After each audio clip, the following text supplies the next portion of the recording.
que significa esse homem vestido de preto no desenho da lição? Por que existe um buraco aberto no chão? O que representam esses balões? Um com um coração, outro com 3x e outro com uma caveira? Por que a sombra da mulher tem o formato de uma igreja? E por que ela está completamente de branco enquanto ele está vestido de preto? Será que todos esses detalhes foram colocados ali por acaso? Hoje vamos descobrir, vamos responder todas essas perguntas e você vai perceber que esse desenho transmite uma mensagem muito mais profunda do que parece à primeira vista. Então, eu vou te pedir só uma coisa, já se inscreva no canal porque todos os dias estudamos a lição aqui juntos neste canal, a lição da Escola Sabatina. Nosso objetivo é tornar a lição simples, prática e fácil de entender. Mas antes de começarmos o nosso estudo, eu gostaria de convidar você para falar com Deus junto comigo. Feche seus olhos onde você estiver e vamos orar. Querido Deus, muito obrigado, Senhor, pelo privilégio que temos com os nossos irmãos, mesmo à distância, de conversarmos, de entendermos a sua palavra, de estudarmos a Bíblia e refletir na sua vontade para a nossa vida. Abra o nosso coração, abra o nosso entendimento para que possamos entender a sua linda e preciosa palavra. Ajude para que todos entendam, compreendam o que o Senhor quer dizer por meio da lição da Escola Sabatina desta semana. É o que nós te pedimos e agradecemos em nome de Jesus. Amém. Estamos iniciando a lição 4 com o tema Pecado na Igreja, referente à lição de sábado, dia 18 de julho. Antes de entendermos esse desenho, precisamos compreender o verso para memorizar. Paulo escreve o seguinte: será que vocês não sabem que o corpo de vocês é santuário do Espírito Santo, que está em vocês e que vocês receberam de Deus? Vocês não pertencem a vocês mesmos, porque foram comprados por preço. Portanto, glorifiquem a Deus no corpo de vocês. Olha só, o que Paulo está querendo dizer? Ele está lembrando que, quando entregamos nossa vida a Cristo, ela deixa de nos pertencer. Nós fomos comprados pelo precioso sangue de Jesus. Por isso, nosso corpo, nossa mente, nossos olhos, ouvidos e todas as nossas escolhas devem glorificar a Deus. Em outras palavras, a pergunta do cristão não deve ser apenas: eu posso fazer isso? A pergunta deve ser: isso glorifica a Deus? Logo abaixo, a lição faz uma comparação muito interessante. Ela diz que o nosso cérebro funciona como uma esponja. Tudo aquilo que vemos, ouvimos, assistimos e consumimos fica registrado em nossa mente. Mesmo que não percebamos, tudo isso influencia a nossa maneira de pensar, sentir e agir. É justamente por isso que Paulo estava preocupado com a igreja de Corinto. Os cristãos estavam permitindo, presta atenção, hein? Presta atenção aqui. Os cristãos estavam permitindo que os costumes do mundo entrassem dentro da igreja. Em vez de a igreja transformar a cultura estava transformando a igreja. Então Paulo passa a tratar de assuntos como imoralidade sexual, prostituição, divisões, processos entre irmãos e outros pecados que estavam sendo tolerados no meio do povo de Deus. Agora, observe como esse desenho resume toda a mensagem da lição em uma única imagem. Presta atenção aqui. Se você já está gostando desse vídeo, deixa aí o seu like, porque isso é muito importante. Agora veja, a mulher vestida de branco representa a igreja de Cristo. Na Bíblia, a noiva simboliza o povo de Deus e a cor branca representa a pureza, a santidade e a justiça de Cristo. Mas existe um detalhe muito interessante. A sombra dela tem o formato de uma igreja, mostrando que ela pertence ao Senhor. A mulher é a igreja. A igreja é retratada como mulher e a mulher é retratada como igreja. Agora olhe para o homem. Diferente da noiva, ele está vestido de preto. Na Bíblia, As trevas representam o pecado e o afastamento de Deus. Perceba que ele está deixando a igreja para seguir outro caminho. Sua sombra parece convidá-lo, oferecendo os prazeres do mundo. Esse coração aí representa as paixões pecaminosas. Os 3X lembram a imoralidade sexual, um dos principais assuntos tratados por Paulo em 1 Coríntios. E a caveira nos lembra qual é o salário do pecado: a morte. Mas o detalhe mais importante é para onde esse homem está indo. Ele está descendo uma escada que leva para um buraco. Esse buraco representa o abismo, a escuridão e a morte espiritual. O pecado sempre funciona assim. Ele promete prazer, mas conduz à destruição. E ele está abandonando a igreja, ele está abandonando a noiva. Ninguém abandona Deus de uma vez. Primeiro vem as pequenas concessões, depois o afastamento da igreja. E se não houver arrependimento, a queda se torna cada vez maior. Esse desenho deixa uma mensagem muito clara. Todos os dias precisamos escolher entre permanecer ao lado de Cristo e da sua igreja ou seguir os convites de um mundo que parece atraente, mas que no fim conduz à morte.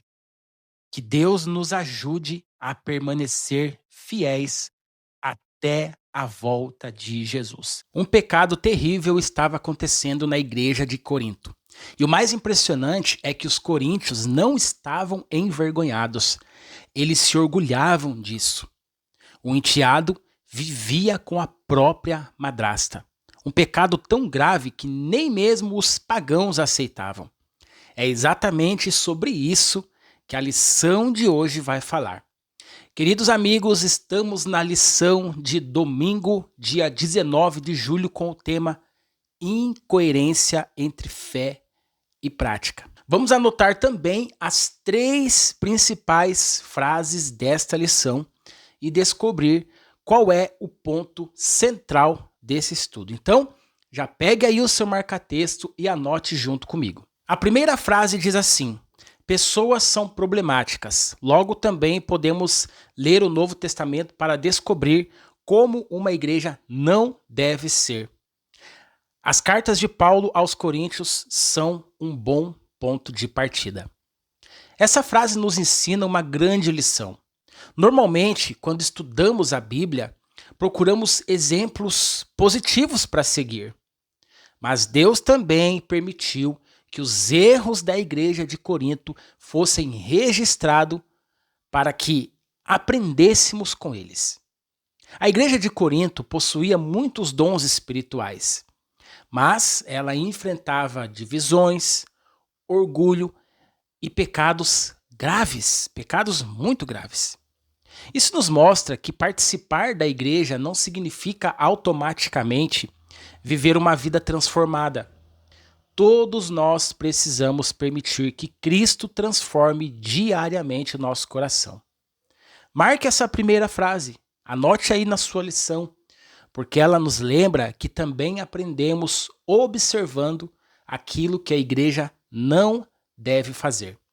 Muito bem, agora vamos para a segunda frase. E a segunda frase diz assim: o incesto era visto como um pecado tão grave que não era tolerado nem mesmo pelos gentios. Aqui Paulo denuncia um caso extremamente sério. Um homem vivia com a mulher de seu pai, provavelmente sua madrasta. Era uma prática claramente condenada pelas Escrituras e tão escandalosa que até mesmo os pagãos a consideravam inaceitável. Isso revela o quanto aquela igreja havia perdido a sensibilidade espiritual. Quando o pecado deixa de causar tristeza em nosso coração, é sinal de que precisamos voltar aos pés de Cristo e permitir que Ele transforme novamente nossa vida. Agora vamos para a terceira frase. Lembre-se, já já nós vamos ver qual é o ponto principal desta lição. A terceira frase diz assim: seja como for, tornaram-se cegos diante de uma violação flagrante das Escrituras e ainda se orgulhavam disso. Olha só, essa talvez seja a frase mais forte da lição de hoje. Queridos, o problema não era apenas o pecado cometido por aquele homem. O mais grave era a postura da igreja. Em vez de lamentar o pecado e buscar a restauração daquele irmão, os coríntios haviam se tornado indiferentes e ainda se orgulhavam da situação. Eles perderam a capacidade de chamar pecado de pecado. Ou seja, chamar o pecado pelo nome. Esse é um grande perigo também entre nós. Vivemos em um mundo que tenta normalizar aquilo que Deus condena. Mas a Igreja de Cristo é chamada a permanecer fiel às Escrituras, sempre unindo amor, graça e verdade. Agora preste atenção, porque vem aí o ponto principal da lição de hoje.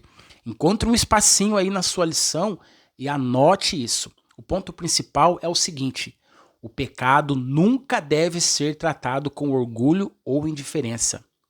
A Igreja de Cristo deve amar profundamente o pecador, mas jamais normalizar o pecado. A verdadeira fidelidade une amor, verdade, disciplina e restauração.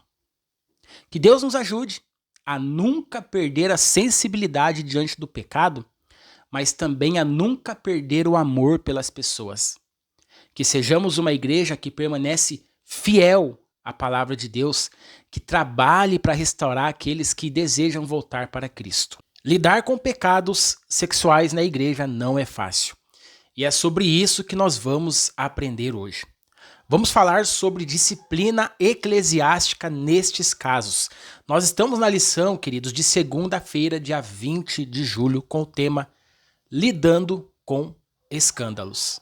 E já nós vamos anotar aqui as 3 principais frases dessa lição e no final do vídeo vamos descobrir qual é o ponto principal dessa lição, deste estudo. Então fique comigo até o final. Bom, a nossa primeira frase de hoje, a primeira frase da lição, ela diz assim: lidar com questões de sexualidade é sempre difícil.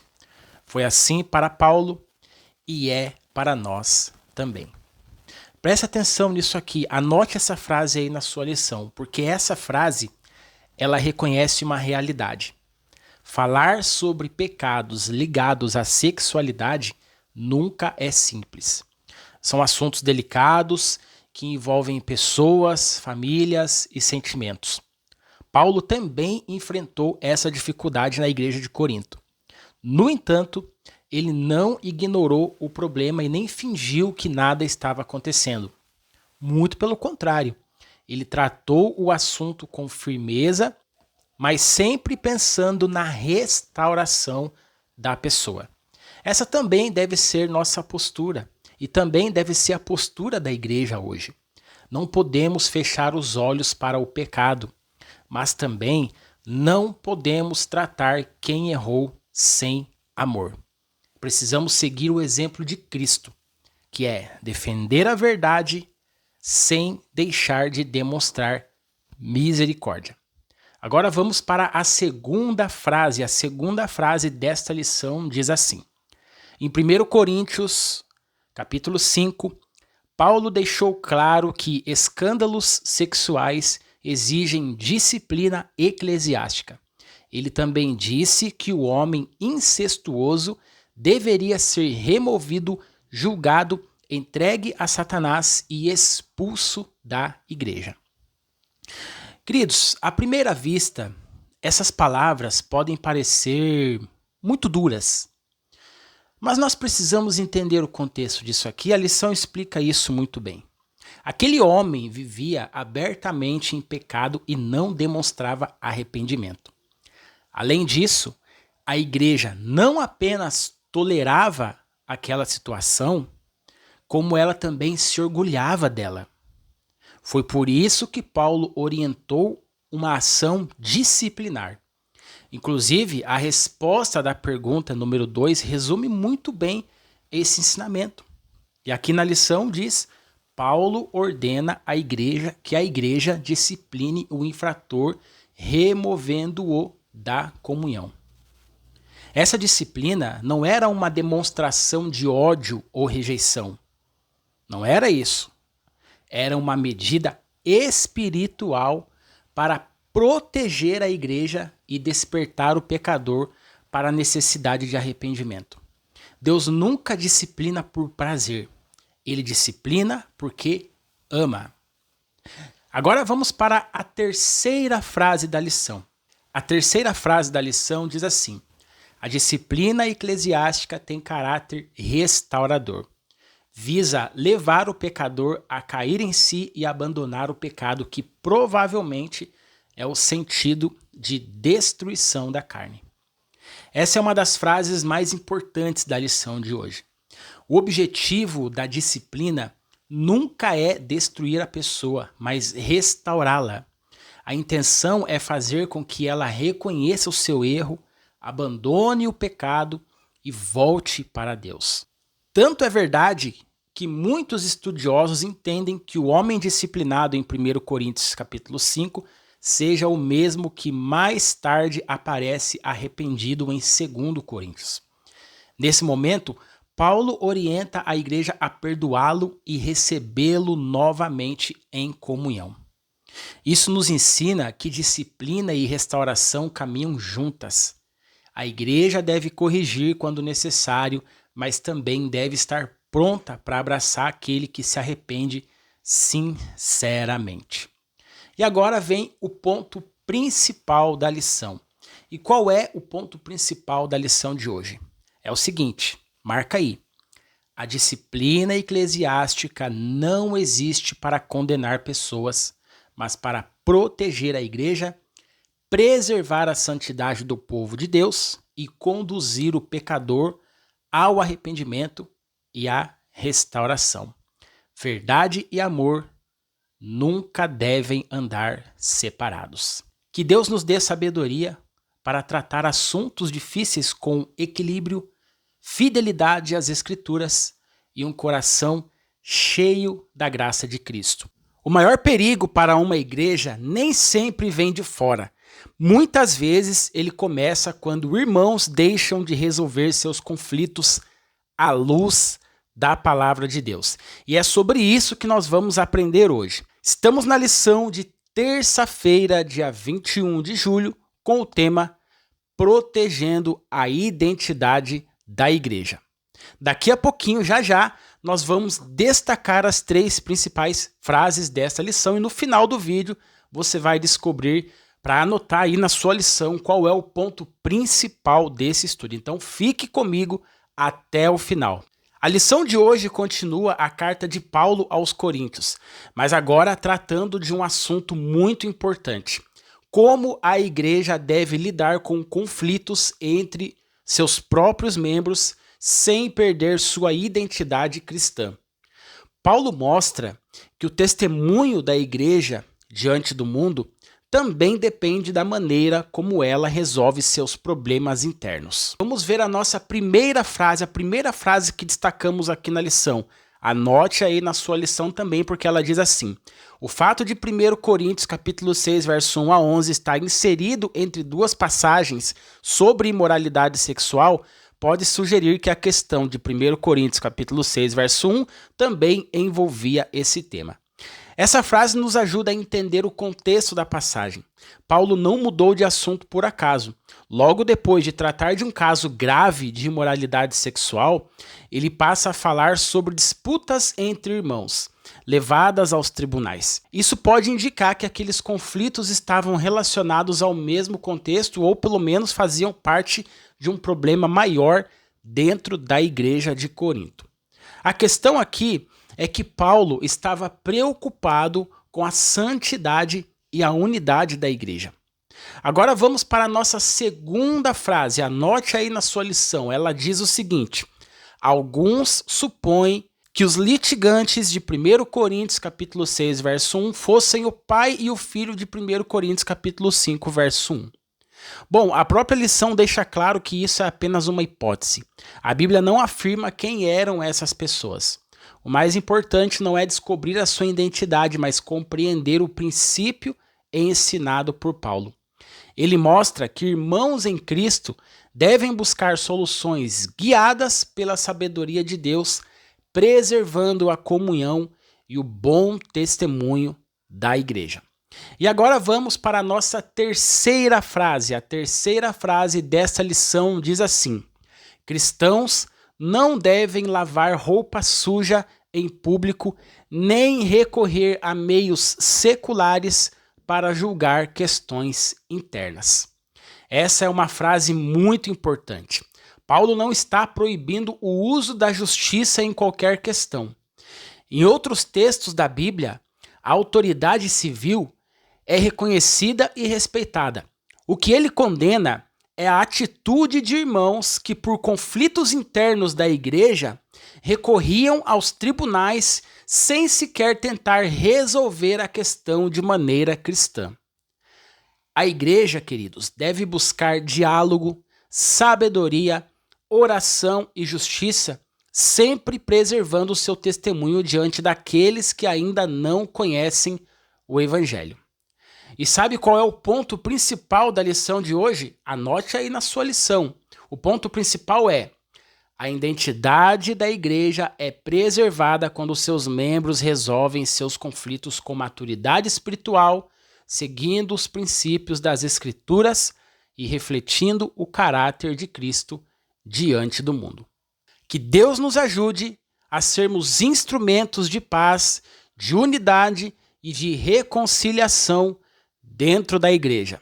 Imoralidade sexual. A lição de hoje vai abordar esse assunto de uma forma que talvez você ainda não tenha percebido na Bíblia. Vamos também anotar as 3 principais frases dessa lição e no final entender qual é o ponto principal do estudo de hoje. Então, fique comigo até o final. A lição de hoje nos mostra que Deus não deseja apenas nos perdoar dos pecados do passado. Ele quer transformar a nossa maneira de viver. Em um mundo onde a imoralidade sexual é tratada como algo normal, a Bíblia nos apresenta um caminho completamente diferente, o caminho da santidade. Paulo mostra que essa transformação só é possível quando entendemos quem somos em Cristo. E agora vamos para a primeira frase da lição de hoje. A primeira frase diz assim: embora Paulo escrevesse a outro público, o princípio pode ser aplicado a todos os cristãos. O que então acontecia em Corinto? Por que tantos problemas? Embora essa carta tenha sido escrita para a igreja de Corinto, seus ensinamentos continuam extremamente atuais. Aquela sociedade era marcada pela imoralidade sexual e muitos cristãos ainda carregavam hábitos da vida antiga.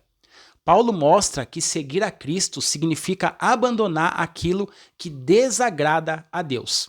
E esse princípio continua válido para cada um de nós. A segunda frase diz assim: somos identificados como lavados, santificados e justificados no nome do Senhor Jesus Cristo e no Espírito do nosso Deus. Os pecados listados em 1 Coríntios capítulo 6, verso 9 a 10, bem como a imoralidade sexual denunciada em 1 Coríntios 6, 12 a 20, não tem lugar na vida de quem foi lavado, santificado e justificado. Paulo lembra que nossa identidade mudou. Fomos lavados pelo sangue de Cristo, santificados pelo Espírito Santo e justificados pela graça de Deus. Por isso não faz sentido continuar vivendo da mesma maneira que antes. A graça de Deus não apenas perdoa, ela também transforma a nossa vida, o nosso caráter.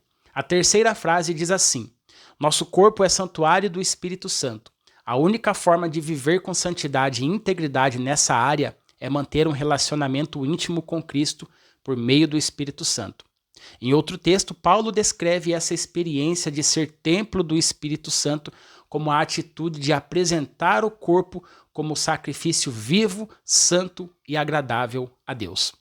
Muitas pessoas tentam vencer o pecado apenas pela força de vontade, mas Paulo apresenta outro caminho. A verdadeira vitória nasce da comunhão com Cristo, quando o Espírito Santo habita em nossa vida.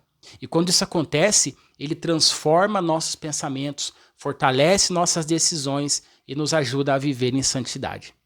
E a resposta da pergunta da lição, ela resume muito bem isso. Leia aqui comigo, ela diz assim, A santificação inclui controlar o próprio corpo e afastar-se totalmente da imoralidade sexual.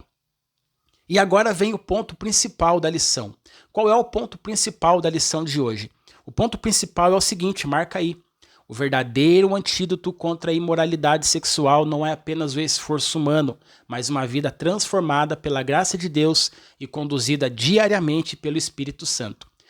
Quem mantém um relacionamento íntimo com Cristo permite que o Espírito Santo governe sua vida e preserve seu corpo como templo de Deus. Que Deus nos ajude a viver essa experiência todos os dias. Sexualidade. Será que Deus realmente se preocupa com esse assunto? Estamos na lição de quinta-feira, dia 23 de julho, com o tema Casados e Solteiros.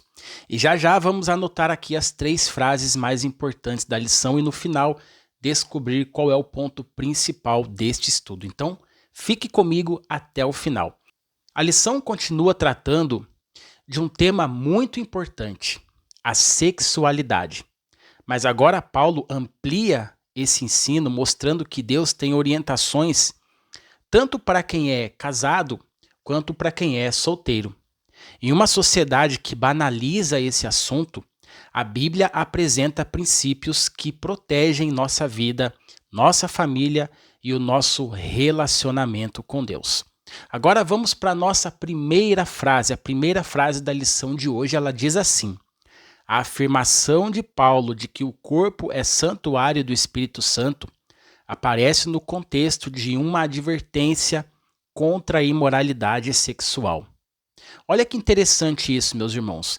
Muitas vezes usamos esse verso apenas para falar sobre saúde, mas o contexto imediato é outro. Paulo está ensinando que o nosso corpo pertence a Deus. Justamente por isso devemos honrá-lo também na maneira como vivemos nossa sexualidade. Se somos o templo do Espírito Santo, cada escolha deve refletir esse privilégio e essa responsabilidade. Agora preste atenção aqui na resposta da pergunta número 5 da lição.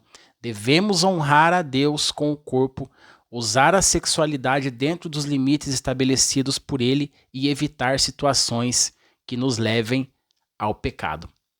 Essa resposta resume muito bem o ensino de Paulo. Deus não estabeleceu limites para tirar nossa felicidade, mas para nos preservar, para preservar a nossa felicidade. Seus princípios sempre existem para o nosso bem. Vamos para a segunda frase. A segunda frase diz assim: em 1 Coríntios, capítulo 7, encontramos lições importantes sobre sexualidade. De modo geral, o capítulo divide-se em 2 partes: orientações sobre o casamento e orientações sobre ser solteiro. Esse capítulo mostra que falar de sexualidade é importante e necessário. Esse texto nos ensina que a Bíblia não trata esse assunto como um tabu. Pelo contrário, Deus nos deixou orientações claras tanto para quem é casado quanto para quem é solteiro. Quando seguimos esses princípios, encontramos equilíbrio, proteção e paz para viver de acordo com a vontade do Senhor. Agora vamos para a terceira frase da lição. A terceira frase diz assim: ao dizer fujam da imoralidade sexual, talvez Paulo tivesse em mente a história de José. Diante das investidas da mulher de Potifar, José fugiu da casa. José não tentou medir forças com a tentação, ele simplesmente fugiu. Esse exemplo nos ensina que existem batalhas que não vencemos enfrentando, mas evitando. Muitas vezes a atitude mais sábia e espiritual é sair de situações que possam nos afastar de Deus. O ponto principal da lição é esse: Deus criou a sexualidade como uma bênção e estabeleceu princípios para que ela seja vivida de forma santa. Casados e solteiros são chamados a glorificar a Deus com o corpo, lembrando que somos o templo do Espírito Santo e que a melhor maneira de vencer a tentação é fugir daquilo que pode nos afastar de Cristo. Se esse estudo foi uma bênção para você, deixe o seu like, compartilhe este vídeo com outras pessoas e se inscreva no canal, porque todos os dias estudamos a lição junto aqui, a lição da Escola Sabatina. Que Deus abençoe você e até a próxima lição.